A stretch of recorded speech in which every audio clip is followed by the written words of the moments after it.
Bangalore city on the matinee show. 60% of Bangaloreans saying it's the pay that's important, not so much the people. Quite an insight. Do stay tuned to Radio City 91 till evening, because on Route 91 you can find out what does Bangalore think about the same thing. Is it the pay? Is it the people? Because it's time for me to be headed out. It's 1:53 and I've got time for one last song. And this song is going to be one of my very, very, very, very dear song. As in, it's a really nice song, a favorite of mine, A.R. Rahman composition, slightly different from the ones that I usually play you. It's from the film Sapne. And while I'm headed out, let me again leave you with my usual line saying, be careful on the road. If you're driving, be really, really careful, because traffic condition isn't like all that great in the city. So be really careful, and if you're stuck in a traffic jam, be sensitive to the other drivers. And if you want to mail me, bangalore@myradiocity.com, that's the email address. And tomorrow is a request special, so don't forget to send me your request and dedication. For now, I'm out of here. Take care and stay loved, because coming up is Fiona with Simply Adjust My Lyrics.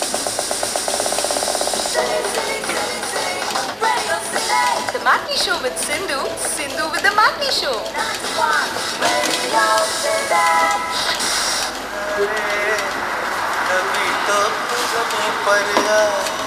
बैठेंगे बातें करेंगे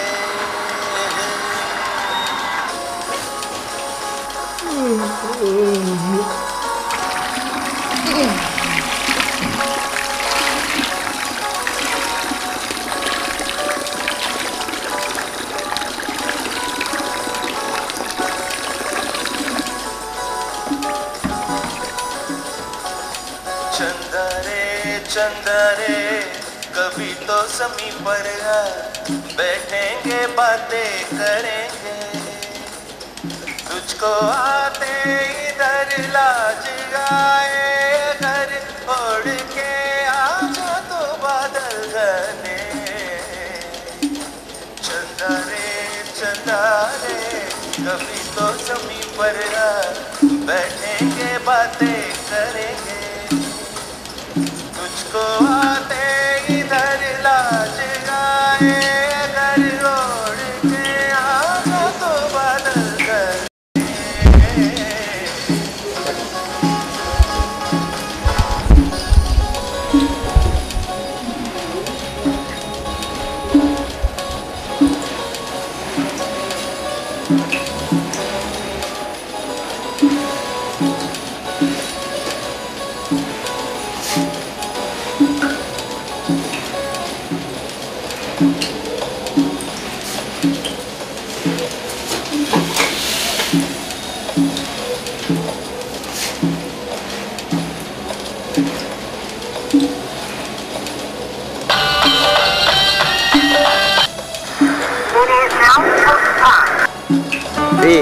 ಸಾಕು ಬಿಡ್ರಿ. Mobile ಫೋನಲ್ಲಿ ಮಾತಾಡೋದಿದ್ರೆ ಕನ್ನಡಿನಲ್ಲಿ ಮುಖ ಯಾಕ್ರಿ ನೋಡ್ಕೋಬೇಕು? ಸಾಕಷ್ಟು ಸುಂದರವಾಗಿದ್ದೀರಾ, ಬಿಡ್ರಿ. ಅಯ್ಯೋ, ಈ ಜನಗಳಿಗೆ ಅದೆಂಥ ದುರಭ್ಯಾಸ. ಕಂಡ್ ಕಡೆಯಲ್ಲೆಲ್ಲ ತಮ್ಮ ಮುಖ ದಿನ ನೋಡ್ಕೊಳ್ಳೋದು ಸಾಕಾಗೋದಿಲ್ವೇ? ಇಲ್ಲಿ ನೋಡಿ, ಇನ್ನೊಬ್ರು ಮಹಾಶಯರು ಬಂದು ನಿಂತ್ಕೊಂಡಿದ್ದಾರೆ. ಆದ್ರೆ ಅವ್ರು ಏನ್ ಮಾಡ್ತಾ ಇದಾರೆ ಅಂತ ನಿಮ್ಗೆ ಅರ್ಥವೇ ಆಗೋದಿಲ್ಲ. ಅವ್ರು ಮಾತಾಡ್ತಾ ಇದಾರಲ್ಲ, ಅದು ಅವ್ರ ಹೆಂಡತಿಕಲ್ ಉಗಿಸ್ಕೊಂತ ಇರೋದು. ಆದ್ರೆ ತುಂಬಾ ಶಿಸ್ತಿನಿಂದ ನಾವೆಷ್ಟು ಸುಂದರವಾಗಿ ಕಾಣಿಸ್ತಾ ಇದೀವಿ ಅಂತ ಜಗತ್ತಿಗೆ ತೋರಿಸ್ಬೇಕು ಅಂತ ಕನ್ನಡಿಯಲ್ಲಿ ನೋಡ್ಕೊಂತಾ ನಿಂತ್ಕೊಂಡಿದ್ದಾರೆ. ಅಯ್ಯೋ, ಈ ಜನಗಳಿಗೆ ಯಾವತ್ತು ಬುದ್ಧಿ ಬರುತ್ತೋ ಇಲ್ವೋ. ರೇ ಸ್ವಾಮಿ, ಬಿಡ್ರಿ, ಪರವಾಗಿಲ್ಲ. ಈಗ ಹಾಕೊಂಡಿರೋ ಟೋಪಿನೇ ಸಾಕು.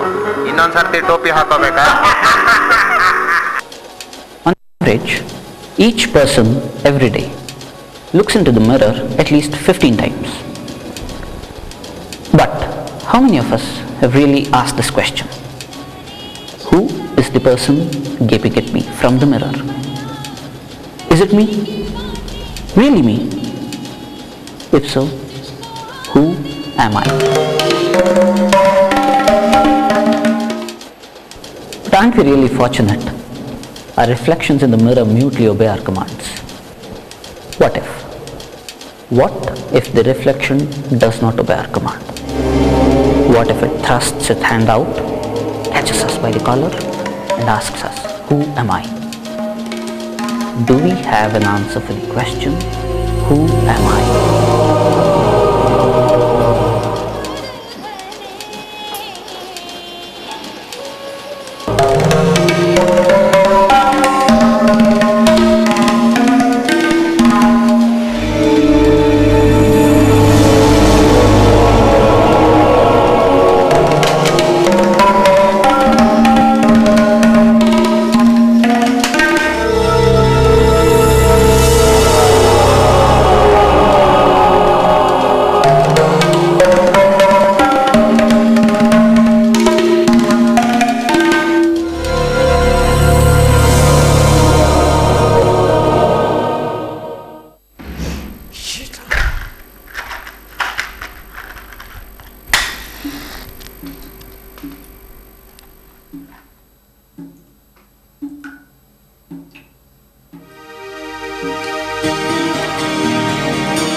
Who is it in the mirror?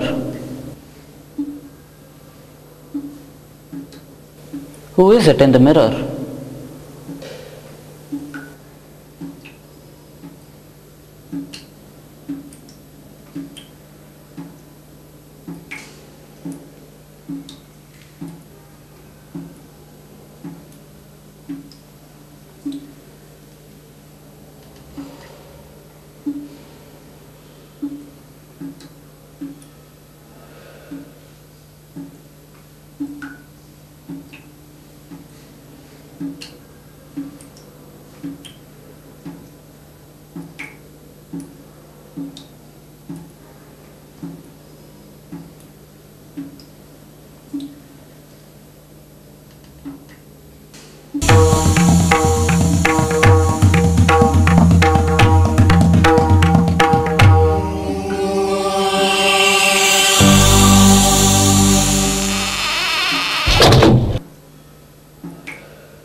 Who is it in the mirror? It's me. Is it?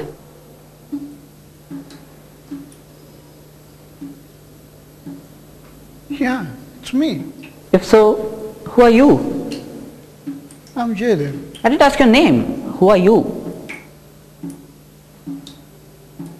I'm a man. Well, I didn't ask for your sex. Who are you?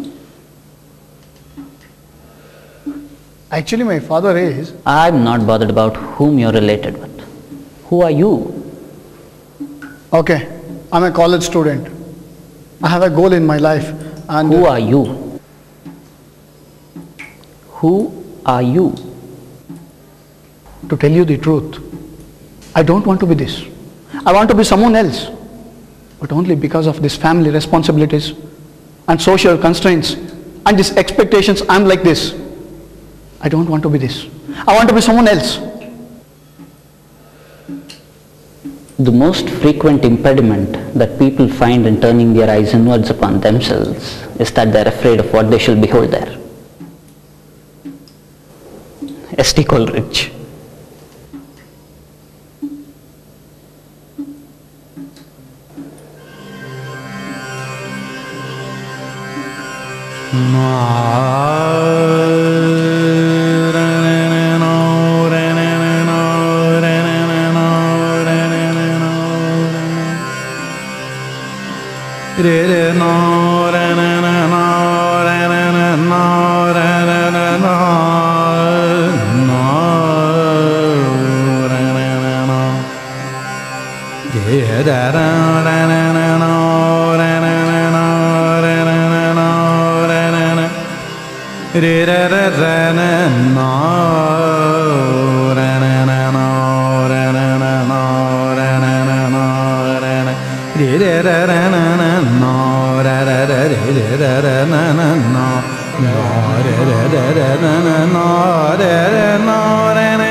Both what you yearn for and run away from are within you.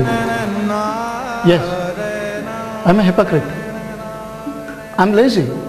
I don't want to work hard. I want to be like this. So what? So what? This is not called acceptance. This is another way of rejection.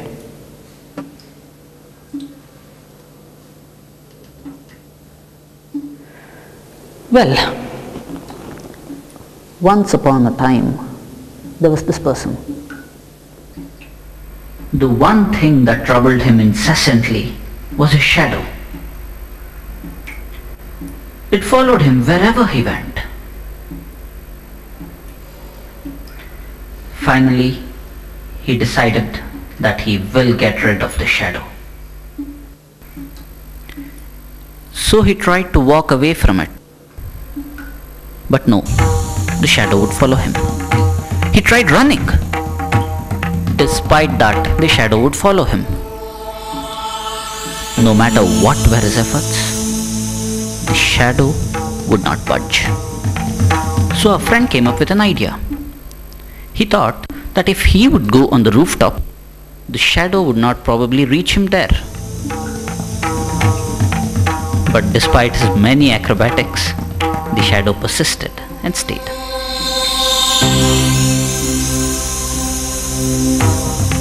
The shadow was far away, but its route was right at his toe.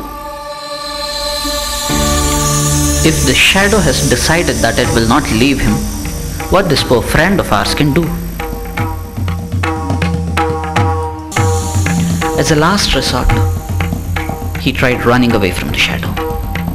He ran and ran and ran. But no. Whatever were his efforts, the shadow would adamantly follow him.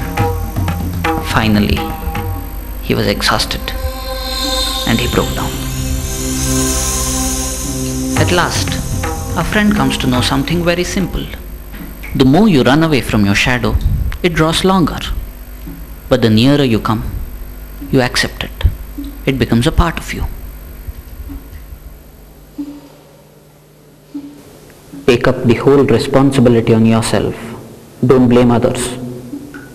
Once you accept yourself means you are accessible to the greater resources of yourself. Swami Vivekananda.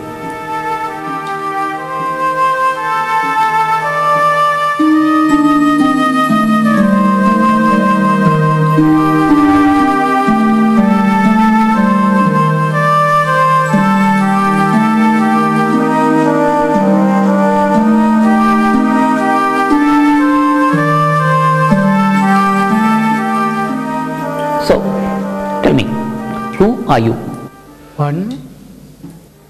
Who are you? Isn't everything over? What else is left? What if I tell you that the you that you have accepted is not the real you?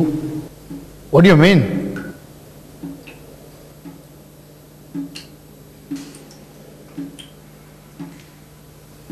If you know who is me, please tell me. Well, at this instant it's really simple. You are a fool, blind with anger, without having answers for my questions. Well, you're not a fool, I can guarantee you that. Then who am I? So, once a tigress pregnant with its cub went hunting in the forest. It prowled on a flock of sheep.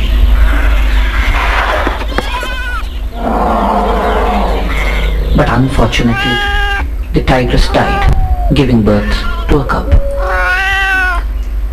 The sheep took pity on this orphan cub and started to nurse this. So the cub became a part of this flock of sheep.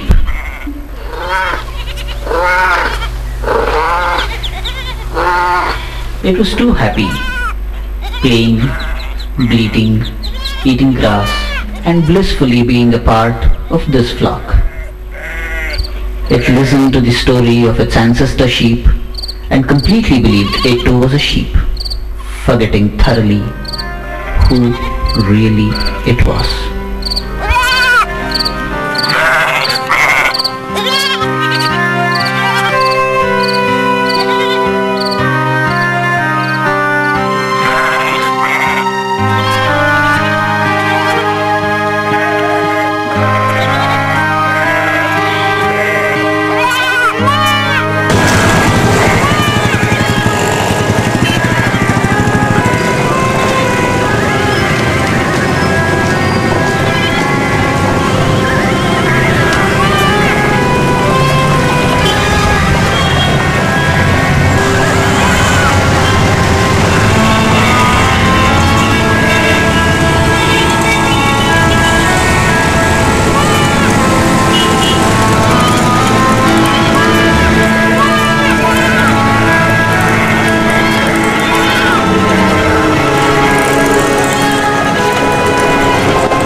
So this great flock of sheep made the tiger sheep believe that it too was a sheep and erased all the traces of its tigerhood.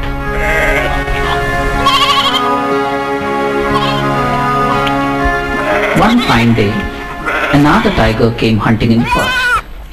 It was surprised to see this tiger sheep amid the flock of sheep. So it decided it would catch hold of this tiger sheep. "Please don't kill me," bleated the tiger sheep. But the tiger was surprised to see a tiger bleating. It said, "Hey, look, you're a tiger and not a sheep. Why do you bleat?" The tiger sheep said, "Oh no, I'm a sheep and not a tiger. I'll have to go home." But this tiger dragged this tiger sheep along to a pond and showed its reflection there. It said, "Look, I am a tiger and this is my reflection, and that is your reflection. If I am a tiger and your reflection is like mine, you're also a tiger."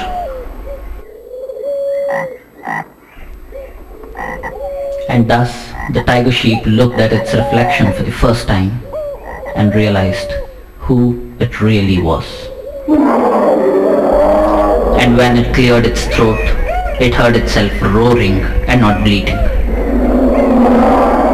Finally, the tiger left the flock for the jungle.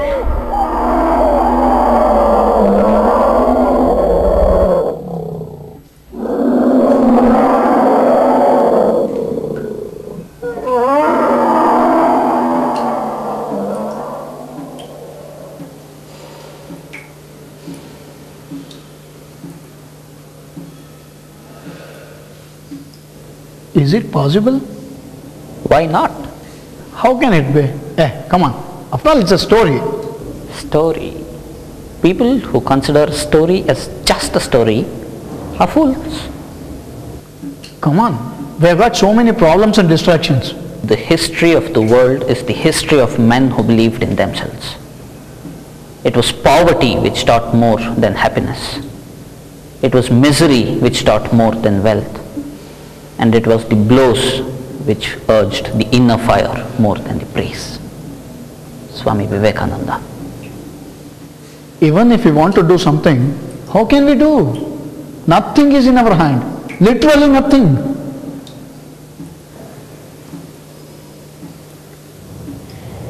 Once upon a time, there was this man. I don't want anything else. I want the answer. Once there was this man who wanted to outwit his teacher. He had tried a couple of times but failed. This time he thought he could succeed.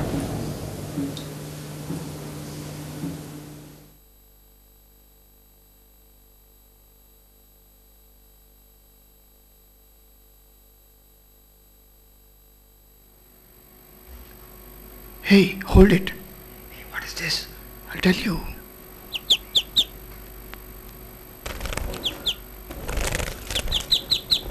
This bird is called finch.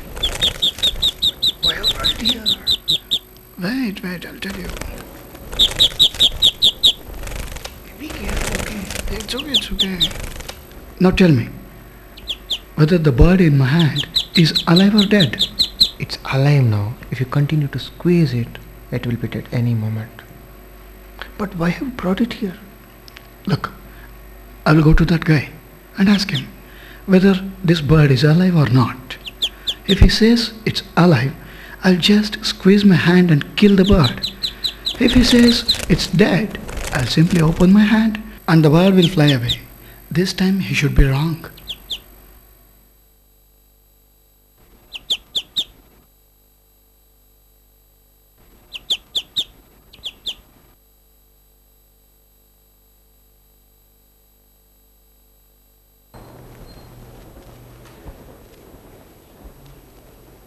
Sir? Yes, please. I've got a question. I got a bird in my hand. I want you to tell whether it is alive or dead.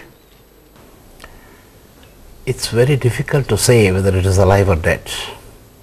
But one thing, whether it should be alive or dead, it's in your hands.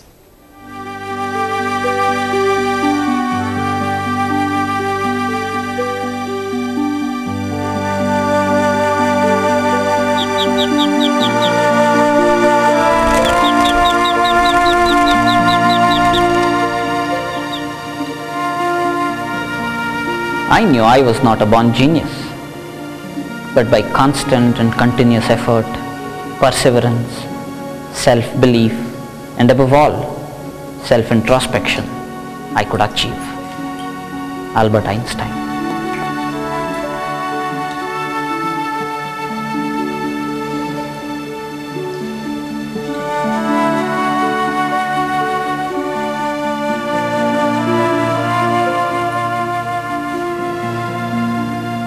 I can do it. Hey, I'm serious. I think I can do it. A man who was asleep got up in the middle of the night.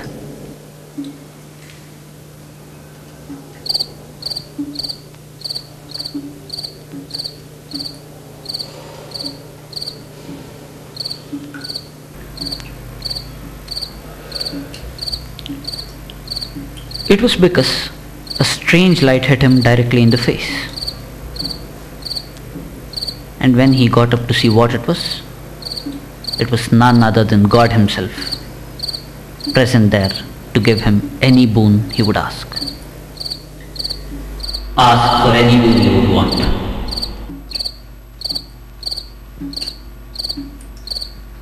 It's for you. Ask for a boon.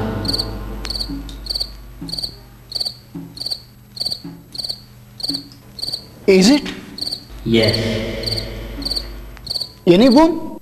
any boon. Of all the things, first let me have sufficient money. Then I must study well and get a good job. Then my parents, especially my dad, should not know whatever I do. What next? Then then I must own a house as soon as possible. Then I must marry one who I like. Then I must get promotions frequently. Then I must be healthy. Is that it? Yeah, Anything more? nothing. One last thing. It's not only for me. Let it continue to my children. You know.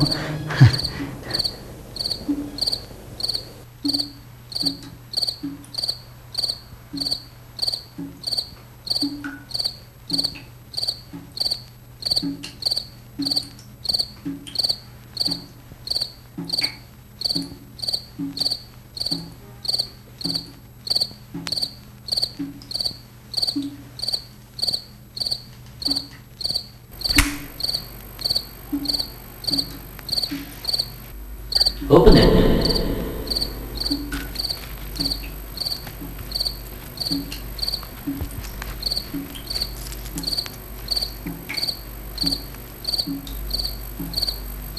Seeds. This is the new way of granting boons. All these days we were granting boons to people who would want them. These days we just give them seeds, so that they can plant them and reap as many boons as they would wish. Is it true? Obviously. You mean I can get as many boons I want? It all depends on your ability to grow them.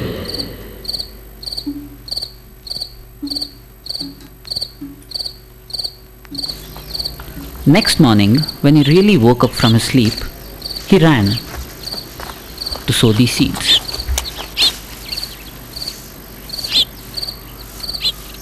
He found a clearing, started digging at it,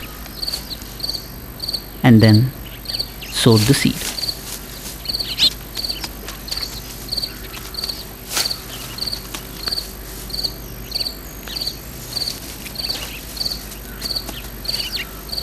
The seed sown, he was now waiting for the fruit. What a wonder! There was no fruit yet. He dug it up and then found another better place to sow this.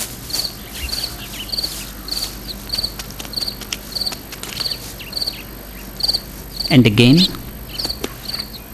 he was waiting for the fruit. But absolutely to no avail. The fruit would not grow.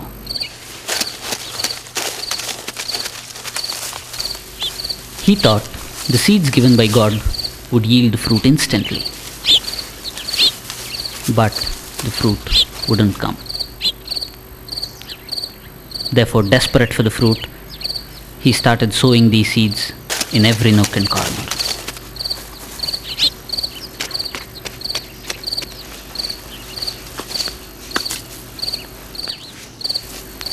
At last he came to know what it was to grow a fruit from a seed.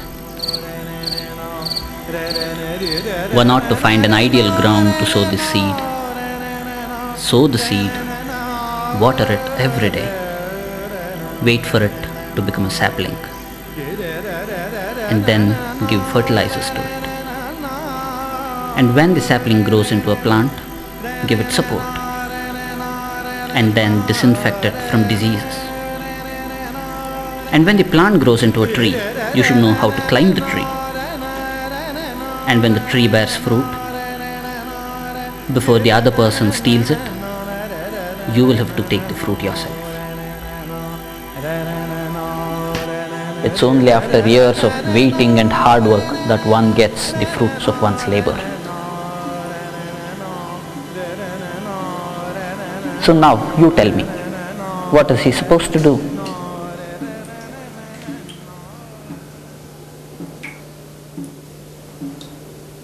Should he keep quiet?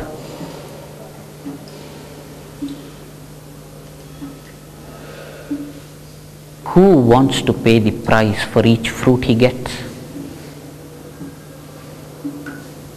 Everybody wants to enjoy the fruits which come effortlessly. But if they have to toil for it, they're not ready, isn't it? Isn't it? But it's very easy to curse your fate, blame others, and pity yourself, isn't it? Isn't it? Here, look.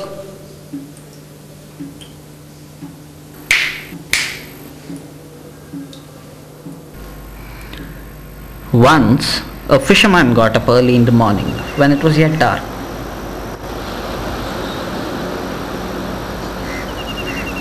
He got up because he found himself awake, and he thought since he was already awake, he could very well continue with his day.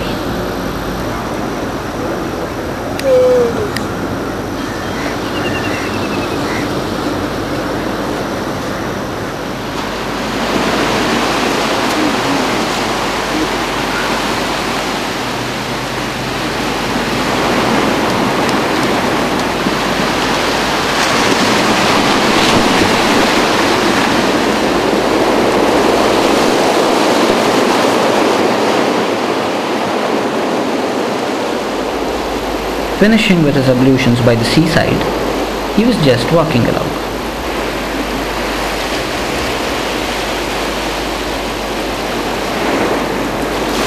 To his surprise, he found a sack by the sea. Dragging it to the shore, he examined what was within it. But there were nothing but stones. Laughing at his own stupidity, he came back. But well, someone had played a game on him, so he decided he would pay them back in the same token. He started throwing a stone after stone, enjoying with himself.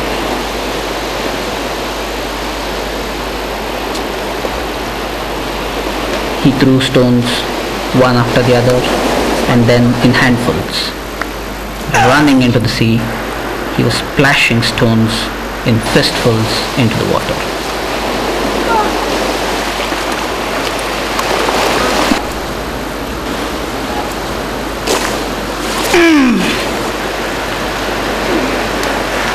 By sunrise, he had thrown away all the stones, but for the last two.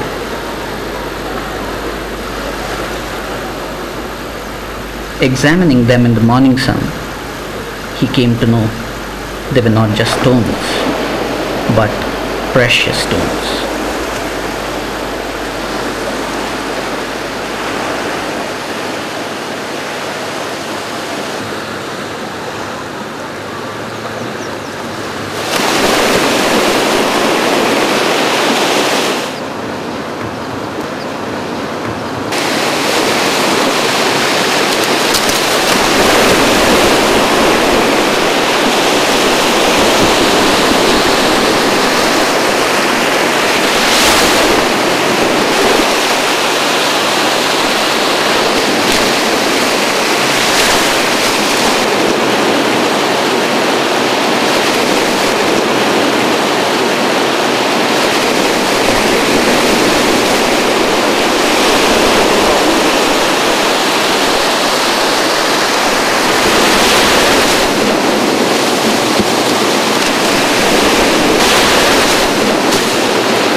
was cursing his fate for throwing away all the precious stones.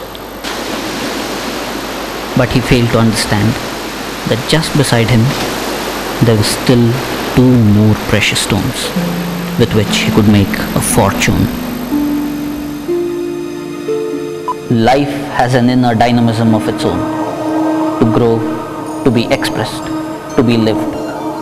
It seems that if this tendency is thwarted, life undergoes a process of decomposition and changes into energies directed towards destruction.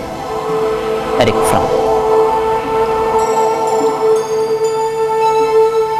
Destructiveness is an outcome of unlived life.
Wait a minute.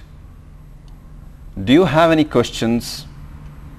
Does this film leave you bewildered? Yes, the film is based on certain psychological facts. Please wait a minute. Your questions, our answers. What a fictional movie it is. A young man getting into a kind of a dream, encountering an imaginary somebody in the TV, then in the mirror and so on, and finally waking up as a changed person. How unreal. Though set in a series of fictional happenings, the film deals with a real theme. The young college student is representative of modern youth, confused, disorganized and misled. In fact, even many grown-ups are in the same state in varying degrees as the young man in the film. Interestingly, they are not even aware of this, nor do they attempt to change themselves for the better. Perhaps a small number of people understand that all is not well, but are often unwilling to accept it. Is it not a genuine problem? The person in the mirror represents our real self. We rarely encounter it, but when we finally do, how firmly we avoid it. In the film, when his real self first appears on the TV, the young man just pays no attention to it. But when left with no alternative, he looks so amazed and finds it hard to believe. This is how the journey to self-discovery commences, and then passes through numerous stages: unwillingness to wake up, surprise, evasive answers, and finally self-acceptance and self-knowledge. Towards the end, the young man tries to set the clock right. This marks the much-awaited awakening in his life. This is how one travels towards the truth of one's real self. The man in the mirror, he finally learns, is his real self. This is the real discovery, and the film is all about that. A little more about the process of self-discovery, please. Well, just recall what you saw. The young man's inner journey passes through many stages. Our real self is concealed underneath different kinds of masks. To unmask it, we have to introspect and repeatedly question our beliefs about ourselves. This is how the knowledge about oneself gets unlocked. When one tries to know oneself, a new path opens before him. He finds a new meaning in all his thoughts and actions. Then he does not try to run away from his own shadow, nor is he afraid of confronting the man in the mirror. The story of the lion cub regaining its lion identity is the first step towards self-discovery, that is, self-acceptance. This leads to self-responsibility, which is presented through a bird episode. The bird in hand symbolizes our life, our future. We are truly the makers of our own destiny. We can kill it or infuse fresh life into it by living consciously and sensibly. The young man, like everyone else, wants wealth and happiness. He sows the seeds but refuses to wait for their germination. His impatience expresses itself in his frantic efforts to scatter the seeds aimlessly. And then dawns on his mind the need to cultivate patience and purposefulness. This is the second step. Lastly, when he repents for having thrown away precious stones, his dejection reveals how miserable we become when we refuse to accept our mistakes and keep accusing others for our own failures. Men in general, says Swami Vivekananda, lay all the blame of life on their fellow men, or failing that, on God, or they conjure up a ghost and say it is fate. Where is fate and who is fate? We reap what we sow. Everything in this world is of the nature of a seed. It is sown, it germinates, and it gives fruit also. Assuming that we understand it, what steps should one take to actualize this in life? How to improve oneself? Let us begin by accepting that human personality has many dimensions: physical, mental, intellectual, moral, and spiritual. We must grow in all these dimensions. To do so, we must be open-minded, faithful, and earnest. Our efforts should cover 4 areas. First, developing the power of concentration. The more this power of concentration, remarked Swami Vivekananda, the more knowledge is acquired. For behind all spectacular achievements in any field of human activity, there lies the power of concentration of the mind. That is the secret, the greatest secret. And the purer a mind, the greater is its power of concentration. Impurities such as greed, lust, jealousy, etc. only make the mind more restless and scattered. For the mind to gain balance and focus, one needs to live a life based on sound values and practice rigorous self-introspection. Second, ask yourself, is there a reality beyond what your senses perceive? When the mind is calmed and refined, we can find a positive answer to this question.